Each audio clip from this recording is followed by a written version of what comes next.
Hello and welcome to Product Packaging and Profit, where we help product-based businesses turn packaging design into a competitive edge to attract customers, grow sales, and boost profits. I'm Kelley. After 20 years of designing packaging for national retailers, I founded Hidden Path Creative, a graphic design studio that supports entrepreneurs with branding and packaging to get their products seen and sold. I'm sharing the secrets that launched big brands so your products can stand out. Let's get started.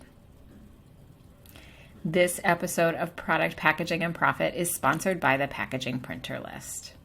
If there is one question I've heard from almost every product entrepreneur I've talked to, it is, where can I get my packaging printed?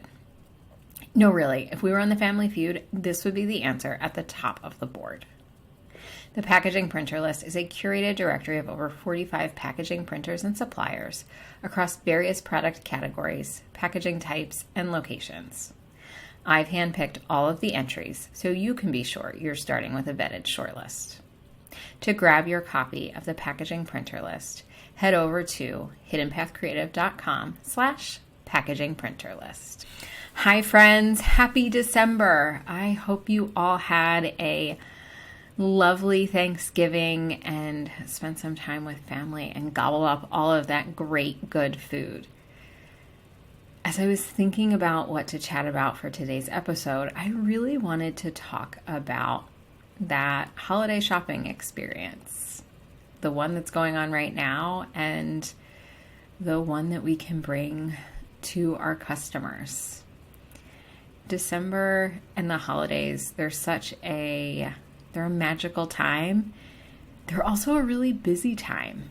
This is really the time of year where I feel like I blink and all of a sudden it's January 1st and the next year.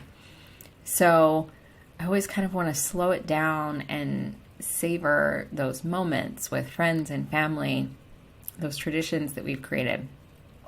But at the same time, I know that this month is just going to go by so fast.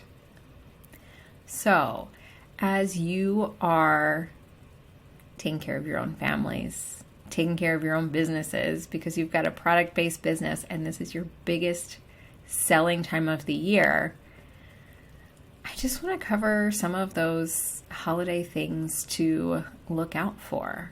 One of the last episodes, we talked about how to do a competitive shop and take note of what your competitors are doing.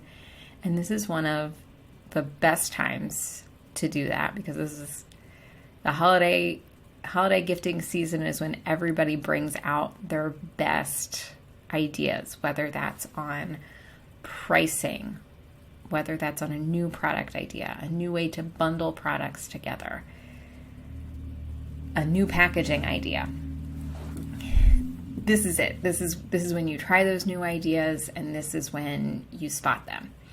So today I'm gonna share a little bit about things that I'm already seeing out in the market this holiday season, and some things that you can take note of and file away for next year. And maybe I'll share some insights into something that you're already seeing. Maybe I'll share something and you'll go out shopping over the weekend and you'll see it and you'll say, hey, that's what she was talking about. Either way, I just want you to have this information. But at the same time, I also want to talk about that experience of shopping. You know, we kick off the holiday season with Black Friday shopping. And yes, I know it's getting earlier each and every year. You know, last year the supply chain encouraged everybody to shop earlier, or rather it wasn't the supply chain, but the issues with the supply chain caused product makers and manufacturers and retailers to encourage people to shop earlier so that they could get what they wanted and get what they needed. And it's carried over a little bit this year. We don't have the same supply chain issues, but I think people started shopping earlier. I think there was a little bit of a satisfaction of not rushing around at the end of the holiday season. But Black Friday is still an important day. And I think, just like how retail's changing, Black Friday is changing too. But some of my favorite holiday shopping memories are going out on Black Friday. Now, I don't live close to my parents and my extended family right now, but for many years, I would travel out to my parents for Thanksgiving, and, we'd have the great big meal, and then after dinner, after dessert, we would sit down with those circulars and flip through them, see who was going to have the best deals or something interesting to go take a look at, and pick out a few stores that we wanted to hit up the next day. And super early, I'm talking like 5 a.m. with a to-go cup of coffee, my mom and myself, and sometimes my sister, and my best friend Jen and her mom Dottie, we would all hop in a car and head to the mall to start our Black Friday shopping. It was always a really fun experience because we did it together. We'd have a list of places to go. We'd start on our shopping lists. We would head to the department stores to see who was giving away a coupon or a snow globe. Yes, we were here to shop, but we were also here to see, what everybody had in store. Because the stores put out, beautiful displays, and they have gift ideas that they would put in tables in the aisleway as you were making your way through Macy's to the mall itself. And then we'd get out into the mall and see what stores had enticing windows. Who had an idea that was drawing us in? Who had a display that was drawing us in? And as you think about, as I think back on it, I think about those stores that always did something kind of magical. I feel like Bath and Body Works was always a mall store that, they change up their display, they change up their packaging just for the holidays. And we'd go in to see what it looked like, and also to see, is there anything new? Can we stock up on candles and hand soaps for the season? And we'd make our rounds at the mall. Every once in a while you'd have a store that you didn't expect that had a really fun display in their window that would draw you in. We'd take all the goods that we bought, toss them in the car, maybe head to another store. Carter's was always on the list. If you have nieces and nephews, if you have kids, if you have grandkids, you know that Carter's always on the Black Friday list. And then we'd stop and get breakfast. This is an event. Black Friday, we're getting stuff done on the list, but the getting to spend time together and experience it together is the thing that I will always remember. And after breakfast was always Kohl's. And if you've been following along, you know that that's my alma mater. I was working there prior to starting Hidden Path Creative. But Kohl's was always a good Black Friday shop. They always had some products that were just available on Black Friday. Could always get some extra Kohl's cash on Black Friday. So making it really special. And then it was just always fun to get home before lunch and have another coffee and that pumpkin pie before taking a nap. So remember, as you're crafting your holiday shopping experience, whether that's on your online store, in person, at markets, you want to bring something new and exciting to draw people in. You want to keep in mind that, yes, you've got shoppers that are out on a mission to buy all their gifts, but a lot of times, this time of year, people are out to enjoy the company of their loved ones and make memories alongside that shopping. What can you do as a brand, as a product, as an experience to add to that? And whether it's a mom and a daughter shopping together, sisters shopping together, friends shopping together. What do you have that can be a conversation piece for them? What do you have that can be something that they can share on their social media? Is it something you add to your display? Do you add like an Instagram backdrop? Do you add a special product just for the market that you're at or the day of a certain sale? Do you have a little giveaway or like a contest giveaway? But think about that. Think about that experience, because so much of the holidays is about tradition and experience and the people that you're experiencing things with. And you have such an opportunity to create that with your brand, create that with your product, and then have your customers share that. That's what builds connection. So that is my Black Friday story. Those are the memories that I really enjoy looking back on, because I've always loved that experience of shopping and sharing it with friends and family. So if you have any favorite shopping memories, any favorite memories of going to see store displays or windows or lights, I would love for you to share those. So after spending some time shopping the weekend of Black Friday, both in store and online, and since then, there are quite a few trends that I'm already seeing in 2022 in terms of holiday products and holiday packaging. And while you may not be able to implement any of these ideas for this year, these are ideas I want you to file away and think about for next year. All right, so I want to run through some of the highlights of some product and packaging trends and ideas that I'm already seeing this holiday season.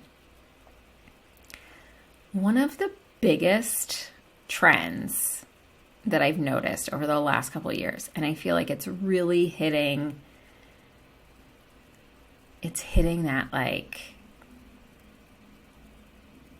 that point where it's just everywhere, is advent calendars. So you're probably familiar with the idea of an advent calendar. Traditionally, they've been, boxes with little candies or little trinkets for 24 days, little windows numbered 1 through 24.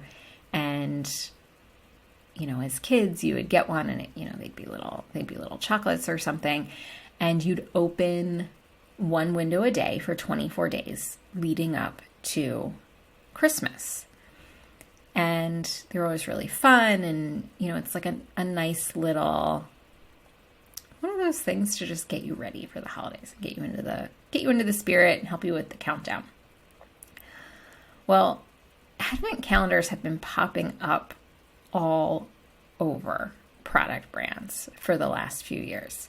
And I feel like we've really reached like a maximum capacity. Maybe that's not the right phrase, but we're seeing so many of them. I feel like I can't scroll through my Instagram without seeing an ad for an advent calendar for another brand. But let me tell you, I'm here for it because they are so much fun. Brands have taken super interesting approaches to an advent calendar. They're not all 24 days like they traditionally were. I love that Olive & June does an advent calendar and then a Hanukkah countdown calendar. There are a lot of brands that offer a 24-day or a 12-day advent calendar, which is also interesting because I think that some of these advent calendars, particularly in the beauty space and in the jewelry space, they're priced a little higher than your traditional gift. It's not something that you're going to hold on to and you're going to buy and hold on to and then give to somebody for Christmas or Hanukkah or whichever holiday that you celebrate. They almost seem like they are gifts to yourself So I'd be really curious to see the data on who is purchasing advent calendars, and are they gifts? Are they gifts to yourself? But either way, they are so much fun. I've pulled together a collection of some of my favorite advent calendar designs from this year, and I've included those pictures in the show notes. But like I mentioned, they're so prevalent in beauty, and I get why. They're such a great kind of bundle. You can essentially take trial sizes or travel sizes and bundle them together into this box format and get them into the hands of your customer in a really fun way. And from a packaging perspective, advent calendars are amazing to work on. They're so creative because you get to incorporate all sorts of different graphics and illustrations, different shapes, window shapes, how the windows all come together as somebody goes from 1 to 24. I saw some this year that have drawers instead of windows, so they're a little bit more constructed. And the other thing from a graphic standpoint is this is holiday packaging, but it's got a very short shelf life, right? Like this is something that somebody's going to buy and use throughout the month of December. So you can be really specific with your graphics. You can be really trend driven with your graphics. Pura Vida, the jewelry brand, I am going to include the photo of theirs in their show notes. I really loved how they just went all in on a graphic trend for theirs. It's got this really beautiful ombre celestial type gradient paired with that really trendy mystical style font. Something that if you used for a brand, it might seem a little out of date in a year or two. But because this packaging is essentially going to be in and out, you can really double down on those trends. And building off of advent calendars, the other thing I'm seeing a lot of are ornaments.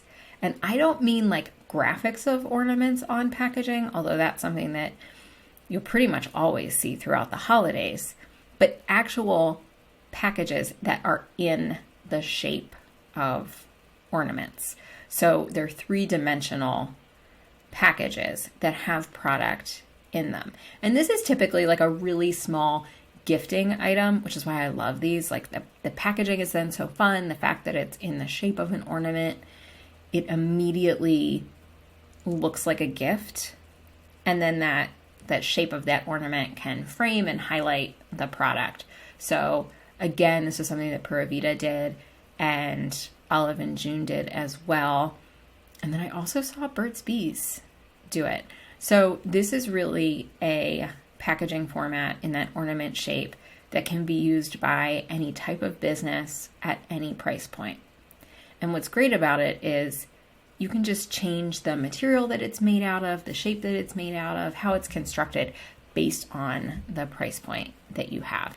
And these are the types of products that are like really great stocking stuffer gifts, small gifts, things that you might give to somebody that you work with or have on hand as an extra gift for somebody that shows up with a gift. But those really like those smaller pieces, but the way that they're packaged makes them feel super special.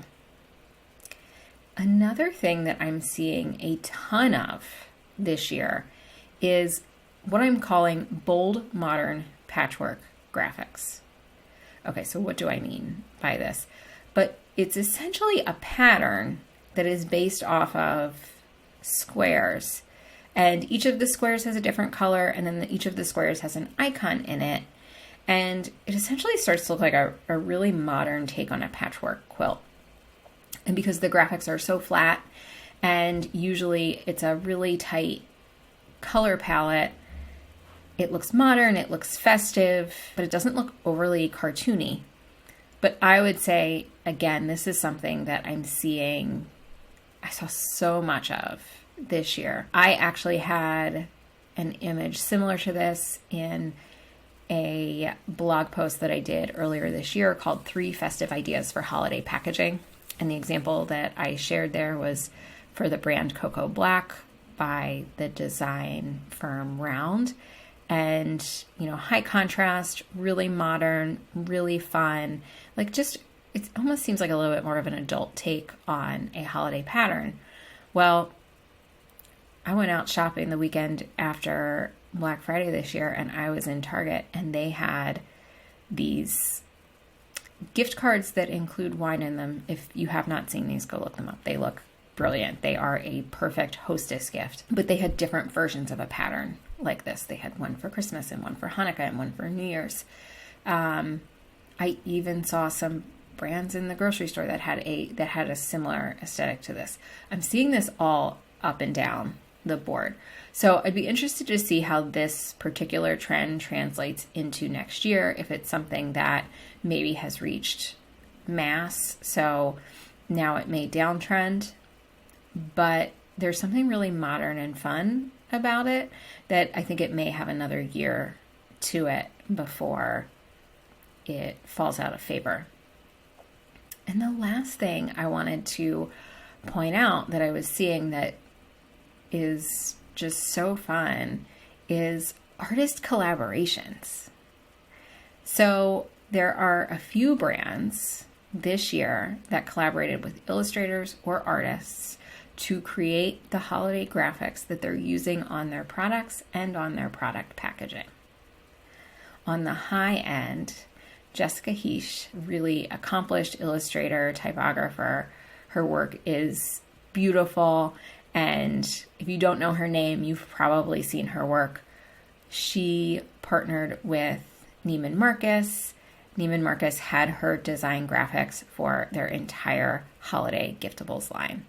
From pajamas to the tins for the giftable cookies and candies and popcorns, her work is across all of it, and it looks stunning. Stunning. The other one that I saw was Cleo Wade for Burt's Bees.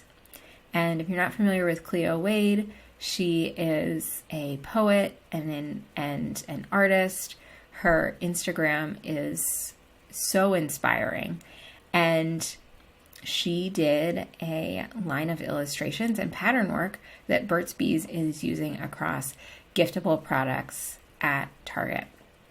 These are two different style brands, two different styles of products, but that collaboration with an artist brings a new perspective to their products and to their product packaging.